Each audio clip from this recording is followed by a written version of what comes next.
नमस्कार मित्रों, हाजिर हूँ एक और प्रेरक कहानी के साथ जिसका शीर्षक है सही सोच।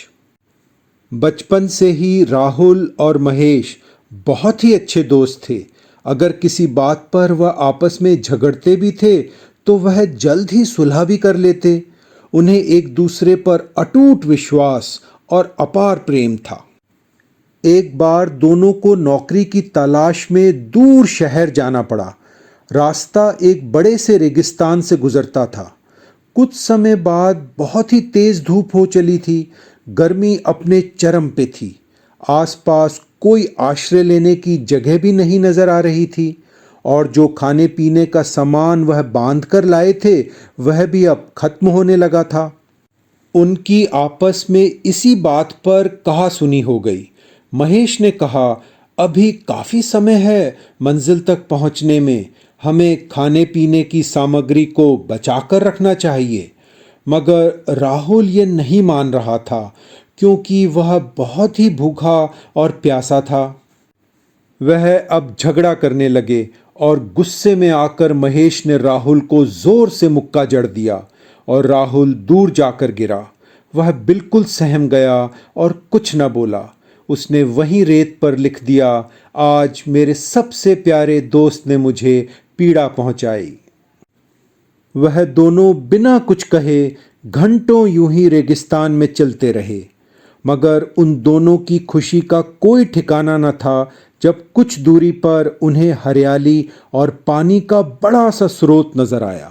वह दोनों बहुत ही खुश थे और कुछ समय अपनी थकान मिटाकर दोनों ने नहाने के लिए डुबकी लगा दी। महेश बहुत अच्छा तैराक था, मगर जब राहुल तैरते हुए कुछ गहराई की ओर गया तो वह डूबने लगा। उसने जोर से आवाज लगाई, दोस्त मैं डूब रहा हूं, मुझे बचाओ। महेश ने तुरंत आकर उसका हाथ पकड़ लिया और सुरक्षित किनारे पर लाने में मदद की। राहुल ने महेश को गले लगाते हुए अपने दोस्त का धन्यवाद किया। जब वह दोनों वहां से जाने लगे तो राहुल ने एक बड़े से पत्थर पर गहरा खोद कर लिख दिया, आज मेरे प्यारे दोस्त ने मेरी जान बचाई। महेश ये सब बहुत ही अचरज भरी निगाहों से देख रहा था और उसने राहुल से पूछा, दोस्त जब मैंने तुम्हें मारा तो तुमने रेत पर लिखा और जब मैंने तुम्हारी जान बचाई तो तुम रेत पर न लिखकर इस पत्थर पर गहरा खोद कर लिख रहे हो, ऐसा क्यों?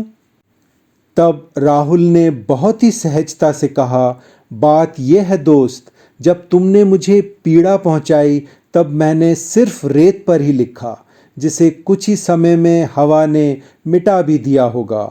मगर जब तुमने मेरी जान बचाई तो मैं इसे पत्थर पर रेखांकित कर रहा हूं ताकि मैं तुम्हारा परोपकार हमेशा याद रखूं। हमें अपने बुरे अनुभवों को जल्द ही भूल जाना चाहिए और सुखद अनुभवों को हमेशा याद रखना चाहिए। मित्रों, ये कहानी हमें यह सीख देती है कि किसी भी व्यक्ति के एक समय के व्यवहार से ही हमें उसके व्यक्तित्व का आंकलन नहीं करना चाहिए।